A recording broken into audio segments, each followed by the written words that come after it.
Paul, it's a pleasure to welcome you. Thanks for having me. Qualcomm has crossed multiple chasms in the last few decades.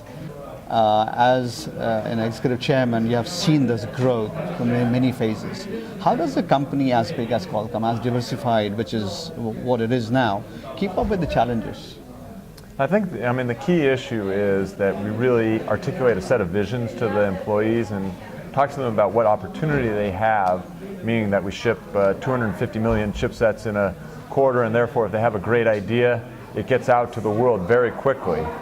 But then the question is, what are those ideas in? And so what we did was really spend a lot of time on articulating a vision so that people didn't have a top-down way of us saying, you must do this, but more top-down way of saying, here's where we're headed, and then from the bottoms up, people could come up with their solutions and be integrated into the common purpose. And I think that's actually what helped make the company scale so rapidly and yet still be very focused on getting stuff done, because everybody knew what it was they were supposed to do. They were supposed to line up in a particular direction with the vision we articulated. One of the challenges for organizations as they're growing is to finding the right workforce. And second is to empower them. And the leader's role is to make sure that you get people who are brighter and smarter than you. You got to empower them in the right way so they lead from the front. And how does the philosophy work at Qualcomm? There was always a philosophy on my part, which I learned through various roles in the company, which was to really make sure that you push the decision-making down. So if you give somebody responsibility, you ought to give them authority too. And so I would even sit in meetings with managers and they would look to me to make a decision. I would say, no, I'm not going to make that decision. That decision is for you to make. And the really big benefit of that is they buy in, but also when they hit an obstacle, they don't say, hey, that was Paul's decision, I don't really own that.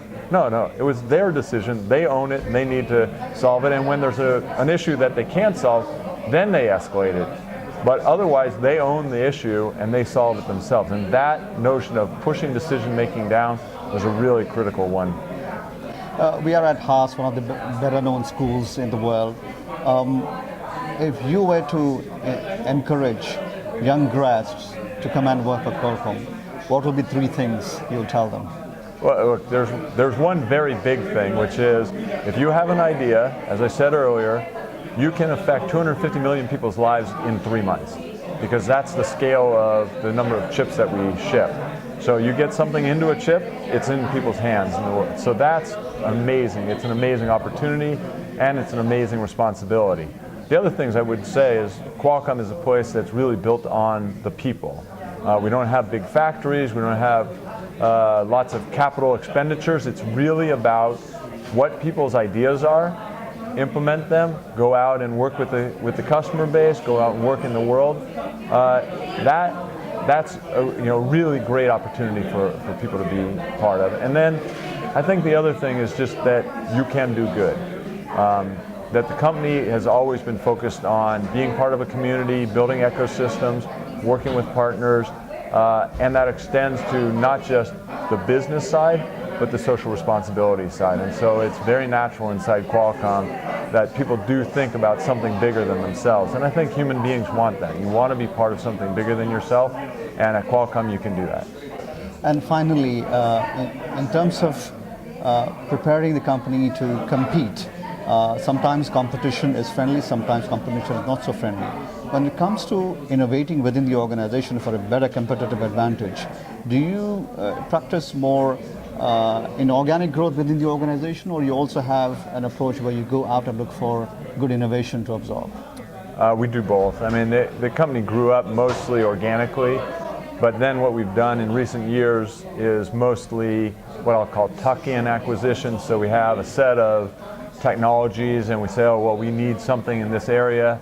We buy a company that has that innovation, and then we fold it into the products that we have. So that's what we've done in the past. Now, currently, as we grow into Internet of Things and other broader areas, our traditional models of distribution and customer support haven't been the same, or they haven't been scalable that way. And so we've actually been doing some acquisitions that are around new channels and new business models for interacting with customers. So Some technology, of course, some products, of course, but in addition to those, which we did in the past, we're also looking at channels as well. And so that's been a little bit of a change for us.